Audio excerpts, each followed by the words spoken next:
Hello আমার দুষ্ট প্রিয় মিষ্টি বন্ধুরা, তোমরা সকলে কেমন আছো? বন্ধুরা, তোমাদের জন্য নতুন একটি গল্প নিয়ে চলে আসছি। বন্ধুরা, তোমরা আমাকে যে পরিমাণ সাপোর্ট করেছো সেটা বলার মতো ভাষা নেই আমার কাছে। বন্ধুরা, গল্পটি না টেনে শেষ পর্যন্ত দেখলে আশা করি তোমাদের দাঁড়িয়ে যাবে এবং তোমরা হাতের কাজ করতে বাধ্য হবে। চলুন বন্ধুরা, গল্পটি শুরু করি। ভার্সিটি গেটের সামনে দাঁড়িয়ে আছে একটা মেয়ে।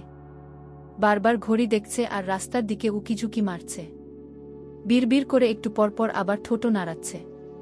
মনে হয় কাউকে ইচ্ছেমতো গালি দিয়ে ভস্ম করছে সে। হঠাৎ শুনতে পেল কেউ তার নাম ধরে ডাকছে। পাশ ফিরে তাকাতেই তার কপাল কুঁচকে এলো। সুন্দরী, আজকে একা যে সাথেটার কোথায়? মেয়েটা চুপ করেই রইল। উত্তর দেওয়ার প্রয়োজন মনে করছে না। এদিকে মেয়েটার উত্তর না পেয়ে ছেলেটা যেন রেগে গেল। এত দেমাগ ভালো লাগে না তার। কবে থেকে এটাকে বিছানায় নেয়ার চেষ্টা করছে, পড়ছেই না। খপ করে হাত ধরে ফেল ছেলেটা। মেয়েটা চমকে তাকালো সেদিকে। আশেপাশে মানুষজন খুবই কম। কেউ থাকলেও মেয়েটার দিকে তাকাচ্ছে না অবধি। এই বড়লোকের বিগড়ে যাওয়া ছেলের সাথে কে পেরে উঠবে ভাবতেই কেঁদে দিল লিজা। হাত ছাড়, না হলে ভালো হবে না কিন্তু। ছেলেটা হাত ধরে টানতে টানতে বলল, আমি ভালো চাইও না লিজা বেবি, তোমার সাথে খারাপ কিছুই করতে চাই। পাশেই থাকা কালো গাড়িটার ভিতরে যেই লিজাকে টেনে হিঁচড়ে ঢুকাবে তার আগেই সে ছেলেটার হাতে কামড় দিয়ে দৌড়ে ভার্সিটির ভিতরে ঢুকে গেল। ছেলেটাও বিশ্রী একটা গালি দিয়ে লিজাকে ধরার জন্য ছুটছে তার পিছনে। প্রাণপণে দৌড়াচ্ছে লিজা। ক্লাস শুরু হওয়াতে মাঠ ফাঁকা প্রায়। এখান থেকে কোনো মতে বাঁচতে পারলেই হলো। এক পর্যায়ে হোঁচ খেয়ে পড়ে গেল সে। সাথে সাথে রিহাব তার উপর হুমড়ি খেয়ে পড়ল। চিৎকার দিয়ে উঠল লিজা। আচমকা রিহাবের শার্টের কলার কেউ টেনে ধরে উঠাল। তারপর উড়াধুরা থাপ্পড় আর ঘুষি দিতে লাগল। এদিকে রিহাব তার সামনে ফায়ানকে দেখে হতভম্ব হয়ে গেল যেন। আজ তার বাঁচার জন্য আকুতি শুনতে পারবে সবাই। নাদিমের প্যান্ট থেকে বেল্ট খুলেই ধাক্কা মারল ফায়ান রিহাবকে। সাথে সাথে সে মাটিতে আছড়ে পড়ল। এদিকে একজন গিয়ে পুরো ক্লাসে খবর দিয়ে এসেছে সৌহার্দ্য ফায়ান খান রিহাবকে মাঠে বেল্ট দিয়ে পেটাচ্ছে। সব ছাত্রছাত্রী টিচার সহ ছুটে এসেছে। রিহাব ভালো ছেলে না, এটা ভার্সিটির সবাই জানে।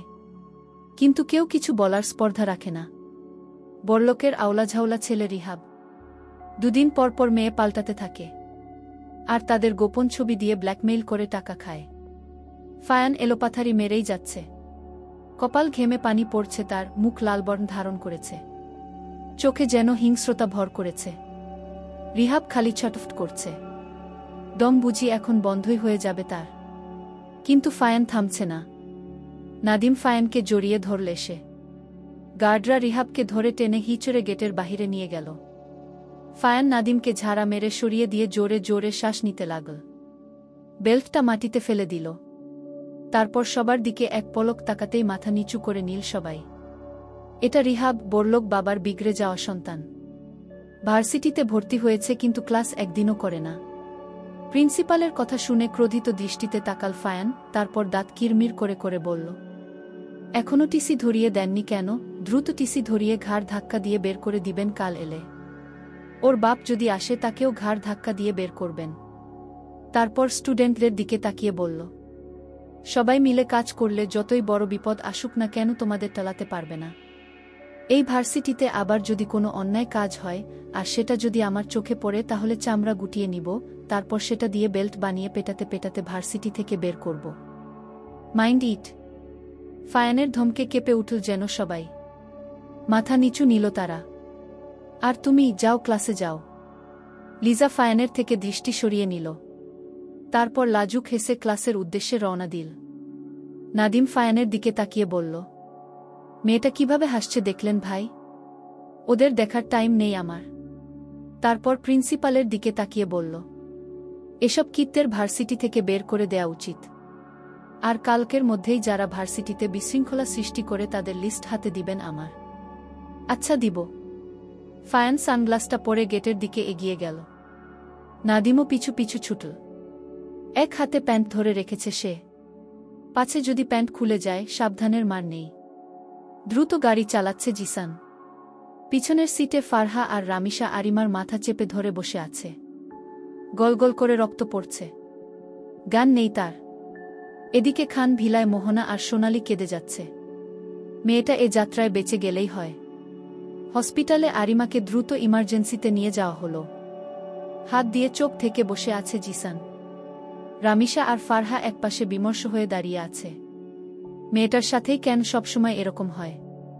ডাক্তার ভিতরে ঢুকবে তার আগেই জিসান দাঁড়িয়ে বলে উঠল, একটু শুনুন।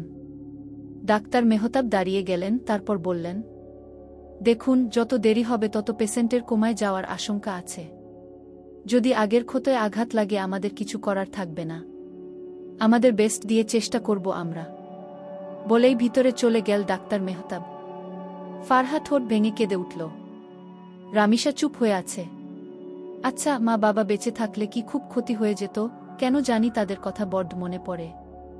ভাবতেই দীর্ঘশ্বাস ফেল রামিসা। এদিকে ফায়ান বাড়িতে ঢুকেই সোনালি আর মোহনার আহাজারি তার কানে এলো। ভ্রু কুচকে তাকাল সেদিকে ফায়ান। কি হয়েছে ভাবি? দিশা ফায়ানকে দেখে চমকে গেল। দেখে মনে হচ্ছে ফায়ান বেশ রেগে আছে। কি হলো বলো? আরিমা সিঁড়ি থেকে পড়ে গেছে। তোমার ভাই হসপিটালে নিয়ে গেছে একটু আগে। বলেই মাথা নিচু করে নিল দিশা। এদিকে ফায়ান সবে পানির গ্লাসটা মুখের কাছে নিয়েছে, দিশার কথা শুনে টেবিলের উপর ধপ করে রেখে দিল গ্লাস। তারপর সোফা থেকে গাড়ির চাবিটা নিয়ে মেইন ডোর দিয়ে বেরিয়ে গেল। মেয়েটা বেশি আঘাত পেল না তো? তাহলে তো প্রবলেম হবে। কিছু যেন না হয় আরিমার। ফায়ান বিড়বিড় করে বলল, যেই ভেবেছি কদিন পরে বিয়ে করব, সাথে সাথেই একটা দুর্ঘটনা ঘটে গেল। আচ্ছা, প্রকৃতি কি চায় না আমার বউ হোক, বাচ্চা হোক? এই আরিমাটাও দেখে শুনে চলতে পারে না। খালি একবার সুস্থ হোক, তারপর ঠ্যাং ভেঙে রেখে দিব ঘরে।